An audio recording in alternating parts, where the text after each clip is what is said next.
I had always wanted to explore Eastern Europe, so when my friend Emma and I planned a late-night drive to a remote village in Romania, I was thrilled. The village was picturesque, nestled between rolling hills and dense forests. We were there to document the local folklore for Emma's anthropology project. Our journey began in the early evening as we left the bustling city behind and ventured into the countryside. The sun set quickly, casting long shadows over the winding roads. We drove a small rented car, its engine humming as we navigated the narrow paths. The anticipation of discovering new stories and legends kept us excited and alert. As we drove deeper into the forest, the trees seemed to close in around us, their branches forming a canopy that blocked out the moonlight. The headlights of our car barely pierced the darkness, illuminating only a few feet ahead. The road was narrow and full of twists and turns, requiring all of Emma's concentration to navigate. We hadn't seen another vehicle for over an hour when we came upon an old, rickety bridge. It spanned a deep ravine, and the wooden planks creaked ominously as we slowly drove across. Once on the other side, the road seemed even more desolate. The sense of isolation was palpable, and an uneasy silence settled over us. Suddenly, out of nowhere, a figure appeared in the middle of the road. Emma slammed on the brakes, and the car skidded to a halt just inches from the person. It was a woman, her clothes torn and dirty, her hair matted. She looked terrified. "Please help me," she cried, running to the driver's side window. "They're coming for me." Emma and I exchanged a worried glance. She rolled down the window slightly. "What's wrong? Who's coming for you?"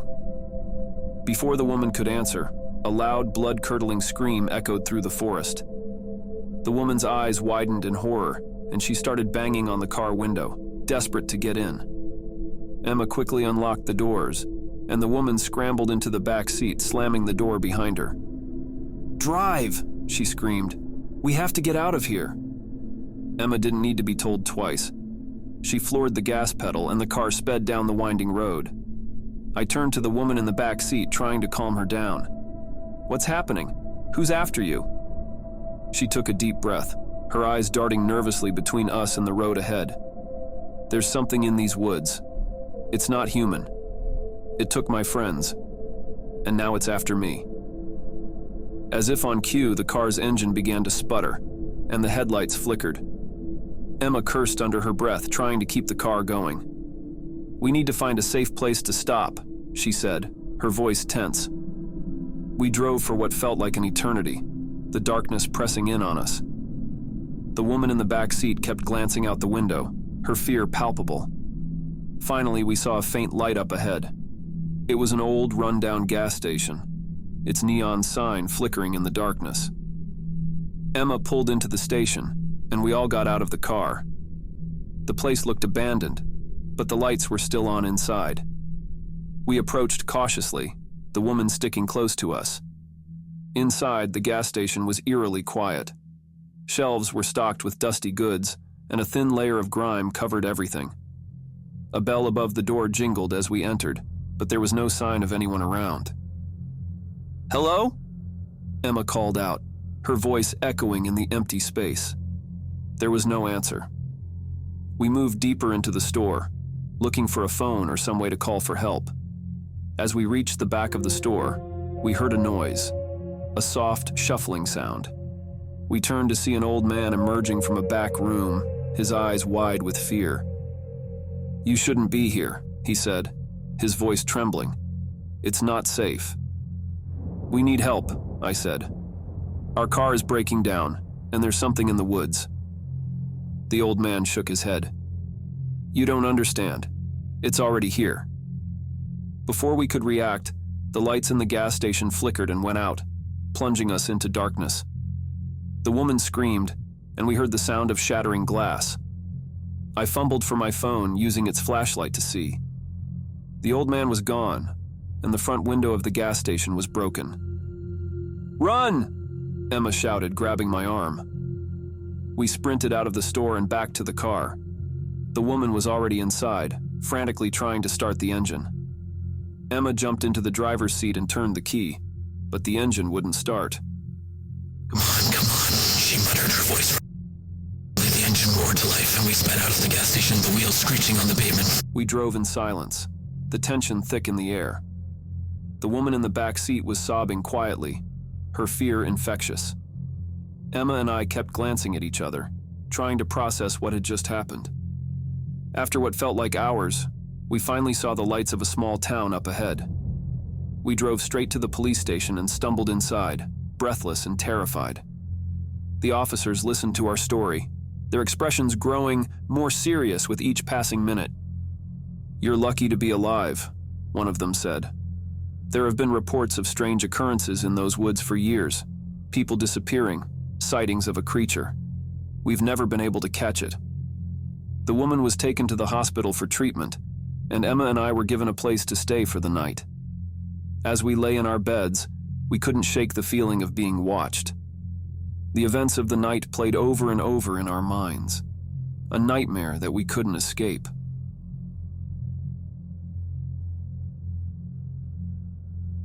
It was during my junior year of high school, a tumultuous time marked by the recent divorce of my parents and my older brother's departure for college. This left me and my younger sister Jessica alone with our dad. Our house was a typical two-story, but the unfinished basement had become my refuge. It was where I had my makeshift office, a space my dad used to work from home before he changed jobs. Now, it was my sanctuary from the chaos upstairs. One wet winter evening, I returned from school and swim practice, exhausted and burdened with homework. The cold, damp air seemed to seep into my bones as I dropped my swim bag by the door and called out to see if anyone was home. The house was empty. Dad must have been out with Jessica at her swim practice. I headed down to the basement to start my homework.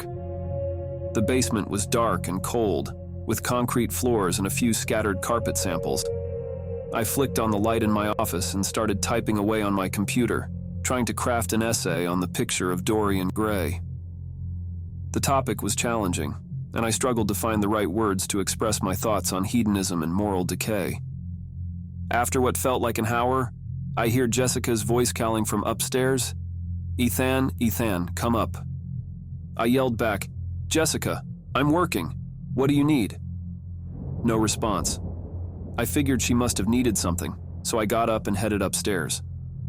The main floor was dark and empty. No signs of Jessica, no shoes, no backpack. I started to feel uneasy. She had to be at swim practice with Dad. Just as I turned to go back downstairs, I heard her voice again. "Ethan, Ethan, come up." This time it sent chills down my spine. Something felt off. I called out again, but still no answer. I walked to the base of the stairs leading to the second floor and called out once more. "Jessica, what's going on? Are you okay?" Silence stretched for too long, and then, in a calm, almost eerie tone, I heard, "Ethan, Ethan, come up." My heart pounded. I couldn't ignore it, so I started up the stairs, each step heavy with dread. As I reached the top, I heard the garage door motor buzz. I ran back down and looked out the window. It was Dad's sedan pulling in, with Jessica getting out. Relief flooded over me, but also confusion and fear. If Jessica was just getting home, who or what had been calling me? I stumbled back to the hall as Dad and Jessica entered. I collapsed to the floor, tears streaming down my face. To this day, I can't explain what happened that night, but the memory of that voice still haunts me. Life continued, but the incident left a lasting impression. I began to notice small, unsettling things around the house. Doors that were left open when I distinctly remembered closing them. Lights flickering in rooms I wasn't in. Whispers that seemed to echo through the hallways late at night. My mind kept drifting back to that night, and the voice that had called me upstairs. Jessica seemed unaffected by it all, though. She was her usual cheerful self, focused on her swimming and schoolwork. I envied her ability to move on so easily. I, on the other hand, found it increasingly difficult to concentrate. My grades started slipping, and I became more withdrawn. One evening, I decided to talk to Dad about it. He was sitting in the living room reading a book. I sat down across from him and hesitated before speaking. "Dad, have you noticed anything strange around the house lately?" I asked, trying to keep my voice steady. He looked up from his book, his expression puzzled. "Strange? What do you mean?" I took a deep breath and explained everything. The voice calling me, the flickering lights, the whispers. As I spoke, I could see a flicker of concern in his eyes. "Ethan, you've been under a lot of stress lately," he said gently. "With the divorce, school, and everything else. It's no wonder you're feeling this way. But I think it's just your mind playing tricks on you." I wanted to believe him, but deep down I knew there was more to it. I nodded, though, not wanting to worry him further. That night, as I lay in bed, I couldn't shake the feeling that something was watching me. I tossed and turned, unable to sleep. Around 2 a.m. I heard a noise, a soft, almost imperceptible tapping sound. My heart raced as I strained to listen. It seemed to be coming from the window. I got up slowly and approached the window, peering out into the darkness. Nothing. I sighed in relief, convinced that it was just my imagination. But as I turned to go back to bed, I saw it, a shadowy figure standing at the foot of my bed. I froze, my breath catching in my throat. "Who are you?" I whispered, my voice trembling. The figure didn't respond. It simply stood there watching me. I felt a chill run down my spine as I realized it wasn't just a trick of the light. This was real. Gathering all the courage I could muster, I reached for the lamp on my bedside table and turned it on. The room flooded with light, and the figure vanished. I stood there panting, my heart pounding in my chest. What was happening to me? The next day I confided in my best friend, Ben. He was the only person I felt I could talk to about this without being judged. "Ben, I think there's something in my house," I said, my voice barely above a whisper. He looked at me, his expression serious. "What do you mean, something?" I explained everything. The voice, the strange occurrences, the figure. Ben listened intently, not once interrupting.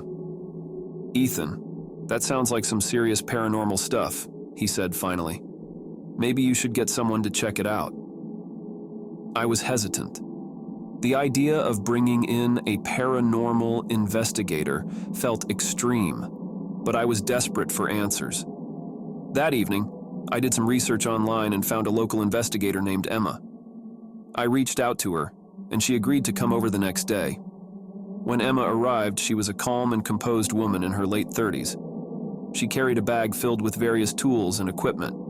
I showed her around the house, explaining the events that had transpired. "This house has a lot of history," she said, setting up her equipment. "Sometimes spirits are drawn to places with strong emotional energy." We spent the evening conducting an investigation. Emma used an EMF meter, a digital voice recorder, and a thermal camera. We sat in the living room, the lights dimmed, and waited. Hours passed with no significant activity. I was starting to feel like maybe I'd imagined it all. But then, around midnight, the EMF meter spiked. Emma grabbed the digital voice recorder and started asking questions. "Is there anyone here with us?" she asked. We waited in silence, the air thick with tension. A few moments later, the recorder picked up a faint, whispering voice. "Help me." My blood ran cold. Emma played back the recording, and there it was, clear as day. The same voice I had heard that night. "We need to find out what it wants," Emma said, her voice steady. "Sometimes spirits linger because they have unfinished business." We continued the investigation, and gradually, pieces of a story began to emerge. Through various recordings and observations, we learned that the house had once belonged to a family in the 1940s. The eldest son, Daniel, had gone missing under mysterious circumstances. His disappearance had never been solved, and his spirit seemed to be trapped in the house, trying to reach out for help. Determined to uncover the truth, I delved into the history of the house. I spent hours at the local library, sifting through old newspapers and records. I discovered that Daniel had been a bright, ambitious young man with a promising future. But there were rumors of family conflicts and secrets that hinted at something darker. One evening, as I pored over the documents, I found a hidden note in one of the old books. It was written by Daniel, detailing his fears and suspicions about his uncle, who had moved in with the family shortly before Daniel's disappearance. The note hinted at a violent confrontation and a hidden room in the basement. Armed with this new information, I returned home, my heart pounding with anticipation. I knew I had to find that hidden room. I grabbed a flashlight and headed to the basement. The air was cold and musty, and I felt a sense of foreboding as I searched for any signs of a hidden entrance.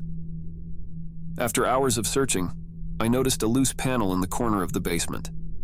My hands trembled as I pried it open, revealing a small, concealed door. I hesitated for a moment, fear gripping me, but I knew I had to see this through. I opened the door and stepped inside. The room was dark and cramped, filled with old furniture and boxes. As I moved deeper into the room, I found a small, dusty journal. It was Daniel's. I flipped through the pages, reading his last, desperate entries. He had discovered his uncle's criminal activities and had confronted him. The uncle had attacked him, and in the struggle, Daniel had been mortally wounded and hidden in this very room. Tears streamed down my face as I realized the truth. Daniel had been trying to protect his family, and in doing so, had lost his life. His spirit had been trapped, seeking justice and closure. I shared my findings with Emma, and together, we held a small ceremony to honor Daniel's memory and release his spirit. As we finished, a sense of peace seemed to settle over the house. The whispers ceased, and the flickering lights stopped. In the weeks that followed, I felt a newfound sense of calm. The house no longer felt oppressive, and I could finally sleep through the night without fear. I continued to honor Daniel's memory, grateful for the closure I had found. Though the experience had been terrifying, it had also taught me about the power of unresolved emotions and the importance of seeking the truth. I had faced my fears and uncovered a forgotten story, bringing peace to a troubled spirit and, in turn, finding my own. Years later, as I moved on with my life, I often thought back to that winter and the events that had unfolded. It was a story I rarely shared, but it had shaped me in ways I couldn't have imagined. It was a reminder that even in the darkest times, there is always a light to guide us, if only we are brave enough to seek it.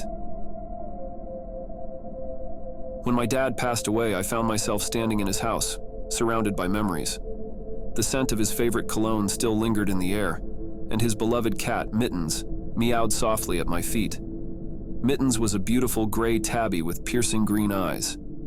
She had been my dad's constant companion for years, and now she was all I had left of him. My siblings, Mark and Emily, were quick to pass the responsibility of Mittens onto me. They had their own families and lives, and taking care of a cat didn't fit into their plans. But for me, Mittens was a link to my dad, a living reminder of the man who had raised us.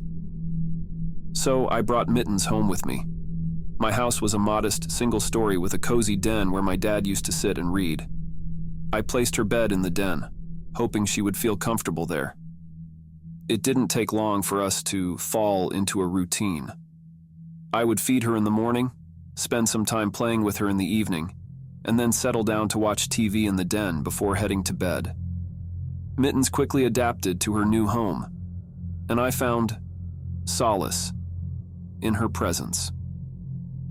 She was a quiet cat, mostly keeping to herself during the day, but she would always come to sit with me in the evenings. I began to cherish those moments, feeling a sense of connection to my dad through her. 2 years passed, and I had grown accustomed to Mittens' behavior. I knew her habits, her favorite spots to nap, and even the times of day when she would be most active. So, When she started acting out one night in December, I knew something was wrong. It was around 11 p.m., and I was trying to sleep.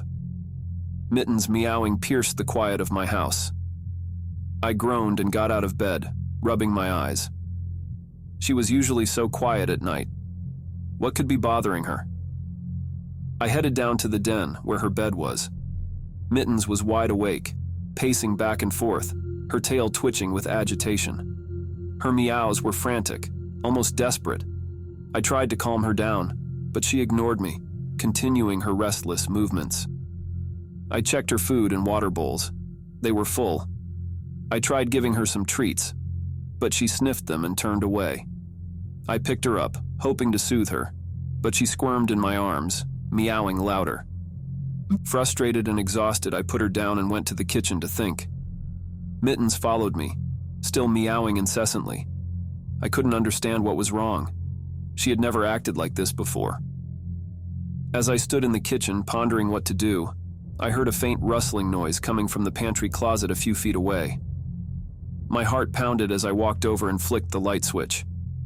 Through the glass panel of the pantry door, I saw the outline of a person inside.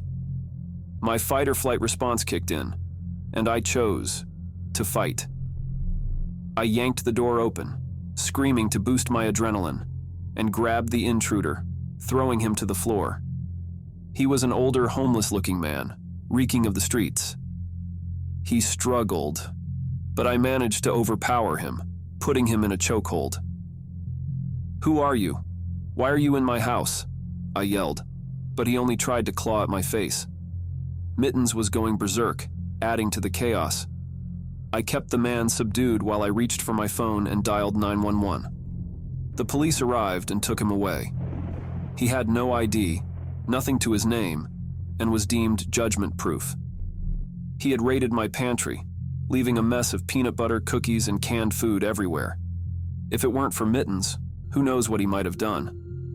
I like to think that maybe, in a way, my dad was watching over me through Mittens that night.